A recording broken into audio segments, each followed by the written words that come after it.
What the heck? Was that about 2025 or 2026 so far? Yeah.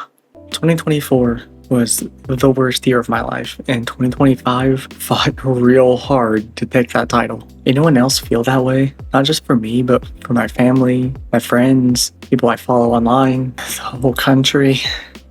Let me at least start with the highlights. As you may know, just before Christmas 2024, I rescued two brothers who were freezing outside my apartment, Star and Shadow. Now, it's been chaotic and stressful having two kittens when I've never had a kitten before, let alone two of them. They are all attitude and no brain cell, especially Star. There is no telling that boy no. He's just gonna do what he's gonna do. I'd be lying if I said this year would be easier without them. Star is Mr. Tough Guy, but he's really a softie and a lovey boy underneath. Shadow is my big baby. He is all cuddles, all love, all chill, all the time. Right at the start of January, one of my closest friends came out to visit for a few days, and it was so needed. It was one of my two highlights of this year. I turned 30 last February, and gray is starting to set into my beard already. Not enough to show on camera yet, but I have one prominent gray hair here, and it's starting to turn gray right here. We raised $500 for St. Jude back in May,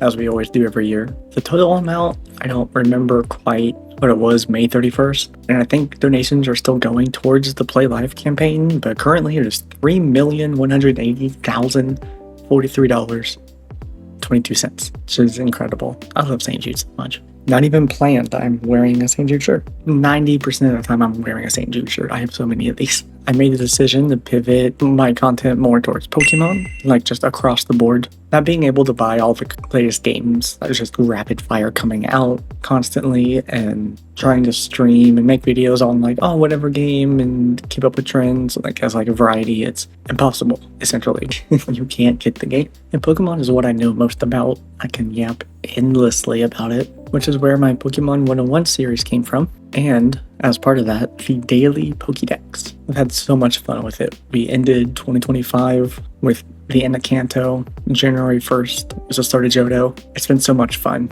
even if YouTube has stopped pushing it for no reason. The second highlight was going to an Ado concert in Chicago with my best friend. I hadn't even known of her until my friend told me about her and asked if I wanted to go. And I am not one to turn down a concert. And it was blast. 10/10 concert. That was so much fun. Oh my god. And I got to check off something I've wanted to do since I was a kid. And I got to see Michael Jordan's banner in the United Center. So that was pretty cool. But in between all of that was a litany of mental health issues, family drama, grandparents' health issues, parents' health issues, friends' health issues. Pretty much everyone's health issues, actually. My parents' dog, Ace, developed kidney disease, and he's already 3 or 4 years past his breed's max life expectancy. So that makes it a little scary. There was at least 2 points, I think, where we thought, this is it. But he's bounced back for the most part, doing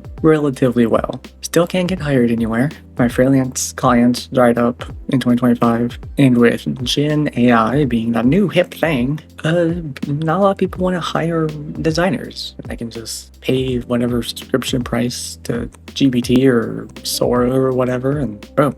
And video editing is just as, if not more, competitive than design, and people are still trying to use Gen AI where they can for that as well. I guess there is a third mysterious item highlight. I finally started therapy.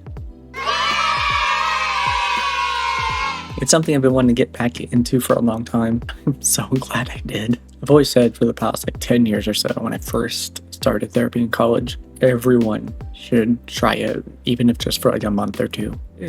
You'd be surprised what realizations you make, and being able to put past things in context and better understand and go, please. One of my last sessions before the holidays, I learned 2 major things. First, my depression and stress levels are concerningly high, as my therapist put it.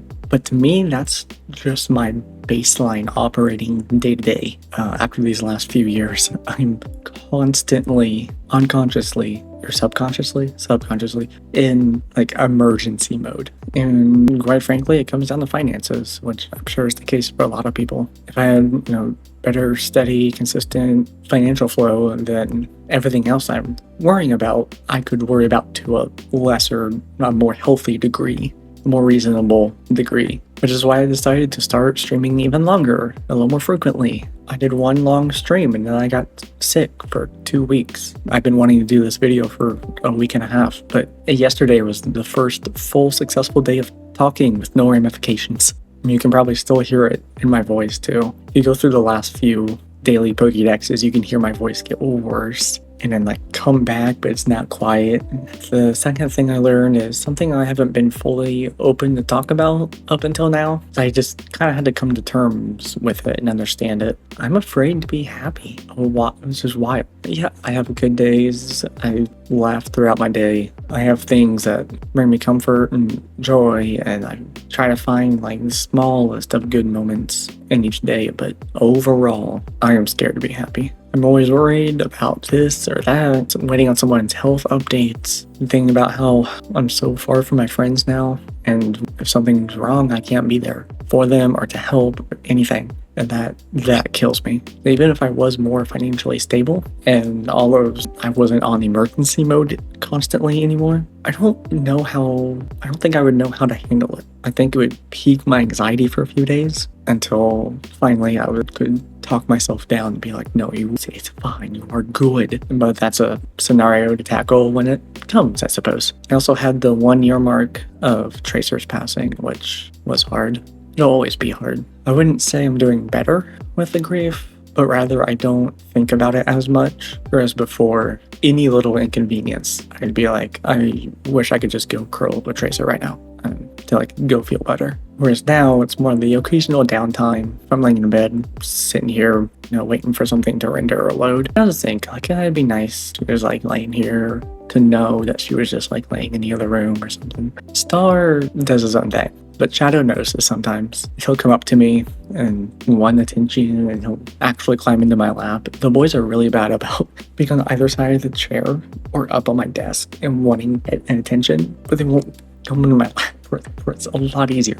But I'm, again, just so thankful for them both. I'm not exactly sure how I want to approach 2026. Definitely not the whole New Year, New Me mantra, because no resolutions. I know what I want and what I want to accomplish, and I'll do it. Whether this is a great year or 2025 round 2, or God forbid a delayed sequel of 2024. Going into 2024, the word I'd use was fear. Looking back on 2024, the word I used was worst. Going into 2025, it was hopeful. And looking back on 2025, it was difficult, grief, along those lines. I think the word going into 2026 is persistence. I let my negative mental health take control a lot of the time over a lot of things. And everything I want to do and accomplish suffers from it. Like I shouldn't say only, but I raised $500 for St. Jude, which is the lowest I've ever raised. And I always want to hit at least 1,000. That's like a personal goal of mine. But I took like half of May off just because I was not in the headspace. So whatever ups and downs this year, I will deal with them as they come. But I want to stay persistent through them. And I will be persistent through them. Future me, if you're coming back to watch this for motivation. So how are all of you feeling about 2026? Given the state of the world, news headlines every day, it's okay to be scared, worried about this year. It's understandable. I definitely am. It brings me anxiety to not keep up with politics in the news. And I know my limit of when I have to step back and be like, I need a day. It's too much. And there's a lot going on. But all the more reason, just do whatever the hell you want, right? Oh, I really want to start this craft, this hobby. I really want to accomplish this thing. Just go for it. I mean, we've been saying the world is on fire since 2020, maybe even before. Just do it while you can. I don't remember if I heard this somewhere, or maybe I just came up with it. I don't know. But this saying of how wonderful it is to be able to look back and say how terrible of a year it was. One last thing before I go. If you're able to help out, I would greatly appreciate any donations to our good friend Blizz. Last summer, I took part in a fundraiser to help with Blizz's hospital bills as he had been diagnosed with type B non-Hodgkin's lymphoma and underwent several chemo treatments. He's finished them, but continues to have complications and more visits and tests and everything. At the very least, sharing the link can do a lot, and it may do more than you think. And for myself, I started a Ko-Fi, which will be in the description, trying to advocate for myself more this year, which is new and tough. But thank you for being here and listening. Onwards to 2026, whatever that looks like. Take care of each other. Take care of yourself. Have a great day, everybody.